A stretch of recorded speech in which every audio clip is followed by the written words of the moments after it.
तो previous chapter में हम लोगों ने देखा था कि कैसे हानज़ाओ ने ओयल्स टीम के सारे मेंबर्स को मार दिया था। उनसे लड़ते वक्त हानज़ाओ का मेटल आर्म भी डिस्ट्रॉय हो गया था। और एपिसोड के लास्ट में हमने देखा था कि कैसे नंबर 1 एक्सपेरिमेंट ने लीडर से बोला था कि मैं हानज़ाओ को वापस लेके आऊँगा, और लीडर ने परमिशन दे दी थी हानज़ाओ को वापस लाने की। तो ये चैप्टर भी हमारा उसी सीन से शुरू होता है। हमें दूर जंगल में एक जगह से धुएँ को देखते हैं। जब हम पास से उस जगह का सीन देखते हैं तो वहाँ पर हांज़ो मुर्गे को पका रहा था। बोलता है कि मैं पिछले 7 दिनों से इस जंगल में घूम रहा हूँ।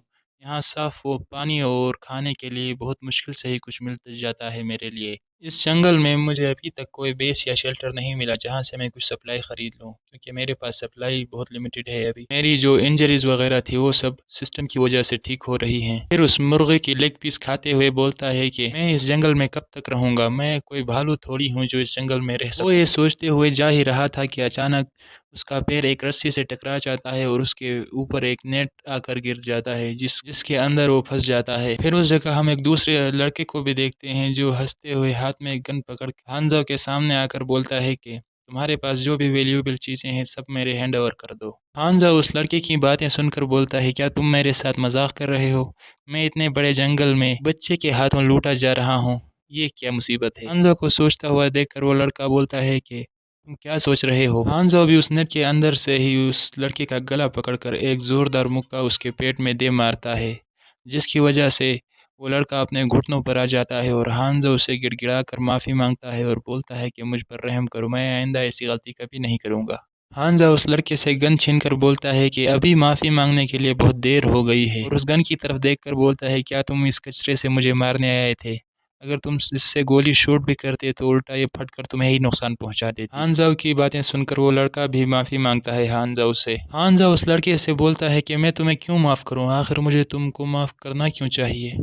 ये बात सुनकर वो लड़का बोलता है कि मुझे अपने साथ एक और गन लानी चाहिए थी, जिस बात को सुनकर हानज़ो बोलता है, अच्छा मज़ाक। वो लड़का हानज़ो से बहुत घबरा गया था और बोलता है कि अगर आपकी इजाज़त हो तो मैं रेंगते हुए यहाँ से जाना चाहता हूँ, प्लीज़ मुझे छोड़ दीजिए। हानज़ो उस लड़की की पीछे से शर्ट को पकड़कर बोलता है, क्या तुम यहाँ से भागना चाहते हो? तुमने मुझे सबसे पहले यहाँ ट्रैप में फंसाया और फिर मुझे लूटने की कोशिश की। तुम्हें लगता है मैं तुम्हें इतनी आसानी से जाने दूंगा? हानज़ो उस लड़की की कॉलर से पकड़कर बोलता है कि मेरे क्वेश्चन का रिप्लाई करो, क्या यहाँ कोई टाउन या शेल्टर वगैरह है जहाँ मैं जा सकूँ सप्लाई के लिए? लड़का हानज़ो की बात सुनकर रोते हुए बोलता है कि अगर तुम ईस्ट की तरफ 1 किलोमीटर पैदल चल के जाओ तो वहाँ तुम्हें एक सप्लाई पॉइंट मिल जाएगा। इतना बोलने के बाद वो लड़का हानज़ो से बोलता है, अभी तो मैंने तुम्हें इन्फॉर्मेशन भी दे दी, अभी तो मुझे छोड़ दो। जिस पर हानज़ो अपना हाथ पीछे करता है तो वो लड़का घबरा कर अपनी आंखें बंद करता है। हानज़ो अपने 2 उंगलियों से उसके सर पर टपली मारता है। वो लड़का भी डरते डरते अपनी आंखें खोल देता है। हानज़ो उसको बोलता है कि मैंने अपनी ज़िंदगी में तुम्हारे जैसा भगोड़ा लड़का नहीं देखा। अगर इतनी ही हिम्मत नहीं है तो फिर चोरी करने की कोशिश ही क्यों की? चलो अभी तो मैं तुम्हें छोड़ देता हूँ, मगर आइंदा ऐसी गलती कभी मत। फिर हम एक जगह कुछ गाड़ियाँ और कैंप वगैरह देखते हैं। हानज़ो भी उसी जगह पहुँच गया था। उस जगह पर एक टकला आदमी भी गाड़ी के ऊपर बैठा हुआ था। वो हानज़ो को देखकर बोलता है कि खुशामदीद, आपको यहाँ हर किस्म की सप्लाई मिल जाएगी। हानज़ो भी उसकी बात सुनकर बोलता है कि काफ़ी लकी हूँ, मगर मेरे पास अभी पैसे इतने ज़्यादा नहीं हैं। हानज़ो अपने बैग में देखते हुए इस आदमी से बोलता है कि मुझे एक मैप की ज़रूरत है और 3 बोतल फ्रेश वाटर और 5 किलो के करीब कुछ फूड वगैरह मिल जाए तो बात बन जाए। और कुछ गन बुलेट्स निकाल कर बोलता है कि मैं तुम्हें इससे पे करूँगा।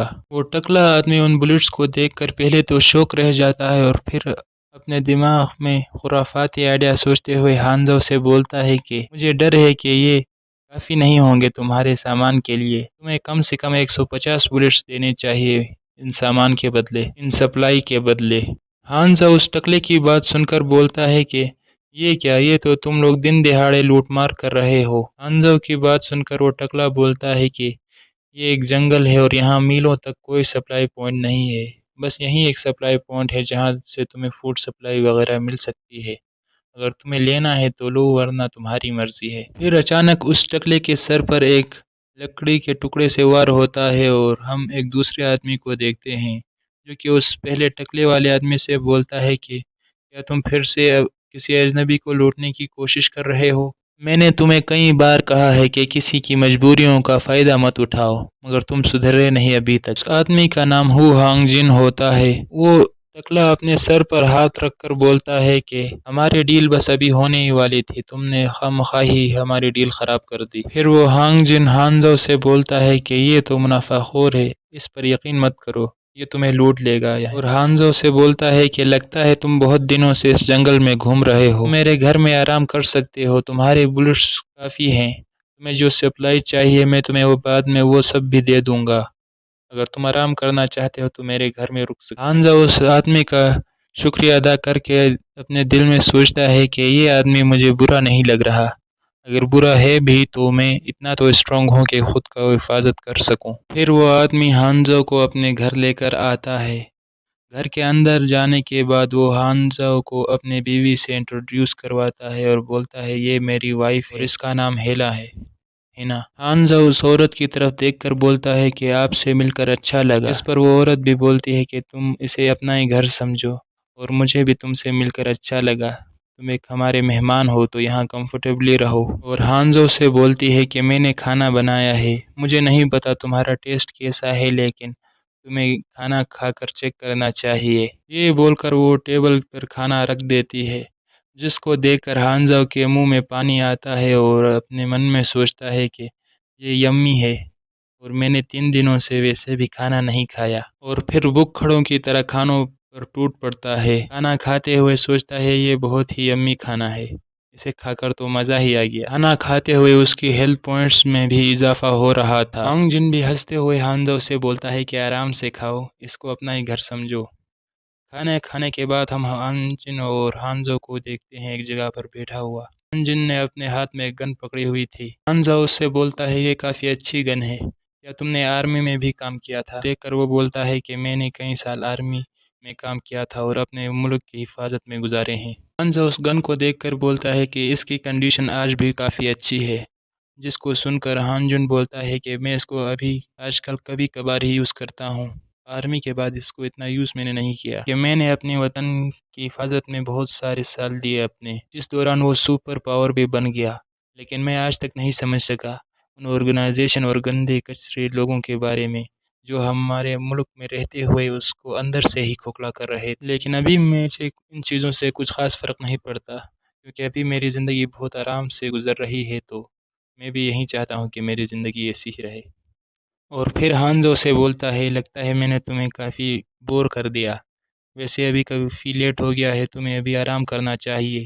پھر ہم صبح کا سین دیکھتے ہیں جہاں پر کوئی بولتا ہے کہ تم ابھی جا رہے ہو، جس کو سن کر ہانزو بولتا ہے کہ ہاں مجھے ابھی جانا ہوگا، ویسے بھی مجھے ابھی کافی لمبا سفر طے کرنا ہے۔ اور پھر اس جنگل میں ملے ہوئے لڑکے کی طرف دیکھ کر بولتا ہے کہ کیا یہ آپ کا بیٹا ہے؟ جس پر وہ ہانگ جن بولتا ہے کہ نہیں، یہ میرا بھتیجا ہے، جنگ کے دوران اس کے ماں باپ مر گئے تھے، تب سے میں نے ہی اس کو پالا ہے، اور کل یہ گھر لیٹ آیا تھا جس وجہ سے میں نے اس کو گاڑی میں ہی سونے کو کہہ دیا۔ ہانزو اس کی طرف ایک عجیب شکل بنا کر کہتا ہے کہ تمہیں کافی مشکل ہوئی ہوگی نا، اور دل میں سوچتا ہے یہ کافی چال باز لڑکا ہے، مجھے اس پر بالکل بھی بھروسہ نہیں، اور پھر جاتے ہوئے بولتا ہے کہ ابھی مجھے جانا ہوگا، امید ہے ہم پھر ضرور ملیں گے۔ ہانگ جن بھی ہانزو سے بولتا ہے کہ ضرور، ابھی تو تم بہت جلدی میں تھے، لیکن اگر بعد میں ہم ملے کہیں تو ہم ایک ساتھ ڈرنک ضرور کریں گے۔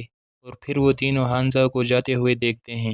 ہانزو کے اس جگہ سے جانے کے کچھ دیر بعد ہم کچھ گاڑیوں کو دیکھتے ہیں جو کہ ان کی بیس کی طرف آ رہے تھے۔ پھر وہ لوگ گاڑی سے اتر کر بولتے ہیں کہ 100 میل کے اندر میں بس یہیں ایک سپلائی پوائنٹ ہے، شاید زیرو یہاں آیا ہو۔ اور پھر ایک گارڈ اس ٹکلے اور ہانگ جن سے بولتا ہے کہ تم لوگ یہاں آؤ، میں ان ایکسپیریمنٹس کو ان کے نام سے بلاؤں گا، جیسے نمبر 1 ہو گیا، جو ہانزو کے بعد کامیاب ایکسپیریمنٹ ہے اس کو ہم نمبر 1 کہیں گے۔ نمبر 1 ہانزو کی پکچر ان لوگوں کو دکھا کر بولتا ہے کہ کیا تم لوگوں نے آج سے پہلے اس لڑکے کو کہیں دیکھا ہے؟ اور اسی کے ساتھ ہمارا یہ چیپٹر یہیں ختم ہوتا ہے۔